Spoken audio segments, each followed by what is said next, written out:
Now we're going to talk about being mindful, the importance of being aware of what's going on now. Initially, let's talk about our realities in this world. There's everything changing everywhere all the time, and there's a cause and effect relationships in what we do. Everything we do has an effect on something else and ourselves. Dependence of everything is related to everything else. We're not separate entities, and they're not separate from us. And there's no unchanging constant in anything, including ourselves. Everything is changing. And all our actions have an effect. When we make actions with our body, speech and thoughts, then these have effects on our body, ourselves, our speech, and what happens outside. And what we say and do and think based on our state of mind at that time, and they affect our subsequent states of mind. The effects can be beneficial or helpful to us, called affective, or harmful or afflictive to us and to others. And our own happiness depends on our state of mind. And the cause of happiness is within ourselves, but unfortunately we tend to blame things outside or other people for our happiness. How we react to external circumstances depend on our outlook and our attitude and our emotional habits. Whether we easily get cross or we feel unhappy, what else types of emotional habits we have. Our state of mind determines how we see the world and others around us. It colours and changes our experience. When we're happy, we see the world in one way. When we're unhappy, we see the world another way. When we're cross and angry, we see the world another way. When we're kind and generous, we see the world a different way. And how we feel about the world and our others and ourselves colours and changes our experience.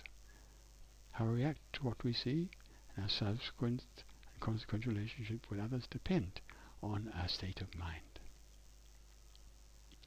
And our state of mind is determined by our mental habits, our feelings at the time, what's happening in our body at the time, whether we've got a tummy ache or whether we're feeling sleepy, or we're feeling fit and healthy, our past experiences in a similar situation, our beliefs, our upbringing and our family, our education, our community environment and our customs, and our friends and our peer groups. All mental states have 5 factors about them. They're based on being aware of what's happening in our sense organs, the contact with those sense organs and the feeling that arises, discernment of those feelings and thoughts, whether we like it or don't like it, and what we do, the choice of our action, our volition. And to live happily, we should do beneficial actions. We should be careful and cautious of what we do, and mindful of our behavior patterns and values. We should be aware of our own actual behavior, guarding against thinking and saying or doing things that we will later regret. And we should base our actions on self-respect, personal integrity, and care for us. And to be motivated to do this, we must become clear about our lives and our happiness and our suffering, understanding our situation following our birth and what when we get old or when we get sick and we die, and see that we're living in this constantly changing environment. We must become clear about what life is really like. We should come to see and understand ours and others' instant reactivity to liking and not liking, and how this changes the pictures of the mind has of the world, and causes us to behave with attachment in ways that result in unhappiness. We should choose things that are going to make us happy, not unhappy. Then we come to practice, to change ourselves. We come to understanding, but by removing this habit of reacting with likes, no likes, immediately all the time, our mind can become more peaceful, and we can come to see things more clearly and unbiasedly, and choose to act in beneficial ways that result in happiness and well-being for ourselves and for others. And to do this, we should practice to act in ethical ways, practice to watch and control our thoughts, and deepen our understanding of how things really are. And to practice and act in ethical ways, we understand that there is effect created by all our actions. All these have effects on ourselves and others. Beneficial thoughts, speech and actions to ourselves and others result in beneficial results to ourselves and others. Harmful thoughts, speech and actions to ourselves and others result in harmful effects to ourselves and others. It's quite straightforward. Beneficial thoughts, speech and actions benefit ourselves and others. Harmful thoughts, speech and actions harm ourselves and us. So we must know how to watch what we are thinking, saying and doing, and choose what is beneficial and stop anything harmful progressing. Once we know how, we must practice to do this. So we've got to practice to watch and control our thoughts and our mental states, which means watching what happens with our awareness, what's happening in our sensory organs, what's happening when things contact us, what feelings they arise from that contact, what thoughts arise, and then discerning whether we're having thoughts of liking or not liking, and then what action we're going to take following that. We can make the choice of what action we're going to take. And mindful meditation is a technique to help us become aware of what's happening in our mind. And we then use it to help us cultivate beneficial thought seeds in our mind, and then transform our thoughts and subsequent speech into actions to more beneficial ones. And mindfulness meditation is a technique that's being used increasingly across the world in education systems for social and emotional learning. For example, in the United States, the Collaborative for Academic, Social and Emotional Learning in Schools has promoted social and emotional learning skills in schools, and spread throughout the UK, Israel, Singapore, Latin America, Scandinavia, Germany, Japan, New Zealand and Turkey, and is promoted by UNICEF and UNESCO. Another program is called Mind Up. It's being used by many schools across the United States, and this program is divided into 3 areas: quietening and sharpening the mind, directing thoughts and feelings, and being mindful of each other and of the world. They reviewed 3,000 students, and they found the program had promotion of well-being. The promotion of well-being is fundamental to improve social and emotional skills and attitudes, and reduction of conduct problems and emotional stress in school students. It's also mindfulness meditation and other types of meditation are also practiced in schools across Australia. For example, 31 Catholic schools in North Australia had 10,000 students between the ages of 5 and 18 practicing meditation. This is focusing meditation. And when I was in Queensland Health some 6 years ago, we did a study and reviewed this program and found the effects of this program: increased relaxation and feelings of calm among students, reduced stress, reduced anger, and improved their concentration. In other words, they could study better. And many of the students also reported that they had experience of meditation at school had prompted them to meditate outside school, particularly in times of stress. And this improved family life and their social interactions. What flows through the attention when we see something actually changes the way our brain is connected, the actual connections amongst the neurons in our brain. And this has been seen by MRI,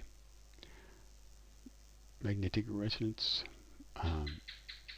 investigations, and other ways of looking at brains today. And we've seen that much of things we've noticed and how people change actually cause the actual brain to change in itself in these ways. So controlling attention is the most effective way to change the brain connections. And attention can be trained and strengthened like any other mental ability. And mindfulness is well-controlled attention. So the best way, the most strong way to change the connections in the brain is making people mindful of what they're doing. Just watching what they're doing. Be attentive. And the front of our brain, just behind our forehead, is the anterior prefrontal cortex. And this is a very important role in integration across the brain. And it's one of the last parts of the brain to develop fully in adolescence. So we have problems in our adolescence being more uncontrollable, doing more stupid things, because this part of the brain doesn't really finally grow fully and mature fully until a person's in the early parts of the 20s. It happens early in girls and boys. There's also other areas of nervous activity which are slightly separate from the brain, like the intestines have its own network of nerves, the heart has also its own network surrounding it, and muscles themselves each have their own network of nerves around them, but they're all interconnected with the brain and other nervous systems in the body. Our brain and our mental states colours our experiences. In other words, it makes us see as light colours or heavy colours, depending on our moods. It gives a feeling of pleasant or unpleasant or neutral feelings to what we see and what we feel. So we approach what is pleasant and avoid what is unpleasant. And we evolved in our lives as human beings on this planet to pay more attention to unpleasant experiences. And this negative bias overlooks good news and highlights the bad and creates anxiety and pessimism. And this was needed when humans were developed, when they were living wild lives in small groups, having to be fearful of other humans and other things in nature. So that's the reason why this occurred. Also, we have two types of memory. Explicit memories are conscious recollections of specific events and other information, and they start about after 18 months after birth. So before a child is 18 months old, they don't remember things explicitly as separate events. They have implicit memories, and these are residues of past experiences that mostly below the awareness but powerfully shape the inner atmosphere of the brain, how we feel when something comes up. The brain tilts these implicit memories in a negative direction, even when most experiences are actually positive. So we tend to remember subconsciously, we can say, or deep within our mind, unfortunate things that happened. And stress affects memory. The hippocampus, the first part of the brain which is involved in making memories, is shut off when the excess cortisol circulates, and this occurs in time of stress, when we're upset. Divided attention, when we try to do many things at one time, also increases the amount of circulating cortisol. Traumatic experiences can lead to massive cortisol and adrenaline secretion. So when something terrible happens to us, or we see something terrible happen to somebody else, and in this situation, the memory stops being explicit, becomes implicit. In other words, it becomes to fit the whole atmosphere inside the brain.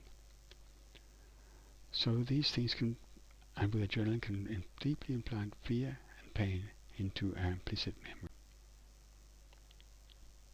So suffering can be deeply embodied in our brain, and physical reactions involving the sympathetic nervous system and the hypothalamus, pituitary, adrenal axis causes suffering to snowball throughout the body. And the parasympathetic nervous system can calm down the sympathetic and hypothalamic activations. Therefore, if you have these sort of feelings of suffering and happiness rolling through ourselves at certain times, certain instances, then we can calm this down by stimulating our parasympathetic nervous system. So to improve our physical and mental health, we can guide the parasympathetic nervous system. And to do this, you can just stimulate it by relaxing, taking some deep breaths, touching your lips, being mindful of what's happening in the body. You can use some pictures to look at to help you calm you. You can balance your heartbeat, you can look at your heartbeat and just let it slow down. And you can use meditation techniques. So we have to remember that what flows through our brain changes our brain, sculpts our brain, and controlling our attention is the most effective way to shape the brain. And the three aspects of attention is keeping information in awareness, updating awareness with new information, and seeking the right amount of stimulation. So to improve our attention, we should stay awake and alert, quieten our mind, and stay aware, not just go off dreaming. However, there is an underlying tendency to dream, to engage in narrative processes, and this is called the default mode of resting attention. In other words, when we're not paying attention particularly to something, this sort of mode kicks in. We have all sorts of dreams and all sorts of ideas, like a radio station or TV programs in our frontal part of our brain starting to act and determine what we're thinking. And studies on our brain have shown that people who are not mindful, people who are not aware, trained in awareness, and find it pretty hard to remove this habitual chatter in the brain, which occurs in the prefrontal regions behind the forehead. And expertise in mindfulness meditation, just being present in the present moment, being aware, helps us to stop this sort of chatter going on in our brain, distracting us all the time. And a program of investigation was done on this by teaching people how to be mindful, and they did MRI studies, took pictures of the brain, and found that before being able to be mindful and be aware of what's going on for this training program, they found the parts of the brain that were working most of the time were these parts highlighted in red. That's the prefrontal cortex. All these stories that's going on, making people dream of all these things happening. But when they can control their thoughts, when they practice mindfulness, all that stopped. And the amount in the front of the brain slowed down, and other parts of the brain started kicking in to help them. Also, when you practice meditation on loving kindness and compassion, it was found that large areas of the brain was active. The left side of the brain was responsible for positive emotions. And it was found that you can actually increase compassion, and by just the same way as you exercise your muscle, make it stronger. So right training, we can make people more compassionate, more understanding of other people. So it's very important to remember what flows through our brain actually changes the brain, controls the brain, or controls the connections in the brain. And controlling attention is the most effective way to sculpture the brain or make the connections in the best way for our happiness. Attention can be trained and strengthened like any other mental activity, and mindfulness is well-controlled attention. So mindfulness practice improves the integration, which means you've got improved health and well-being. And mindfulness means being aware of what's happening in the present moment with openness, objectivity and observation. Mindfulness practice reduces burnout, where you can come to learn how to look after yourselves. In other words, as a teacher, you don't just get absolutely exhausted by what's going on in your class. You can control these burnout feelings. Mindfulness meditation can help reshape the neural pathways in the brain. Laughter, joy, and affection leads to neuroplasticity. In other words, the brain connections change to be helpful. Mindfulness training can improve epigenetic deficiencies. That means that it can improve to help the proteins around your genes. If they're deficient in one area because of what's happened in the past, they can rebuild and become stronger to help you. Mindfulness meditation improves immunity and makes you healthier. You can get rid of infections more quickly. And it reduces the destruction of telomeres. That's the end of the chromosomes, so you do not age so quickly. So it has great effects if you control your mind and you be aware of what's going on. So if you can have mindfulness meditation, you can really control what's happening in your thoughts. It's like changing an ordinary spotlight to a laser beam, and it can help develop your happiness and well-being.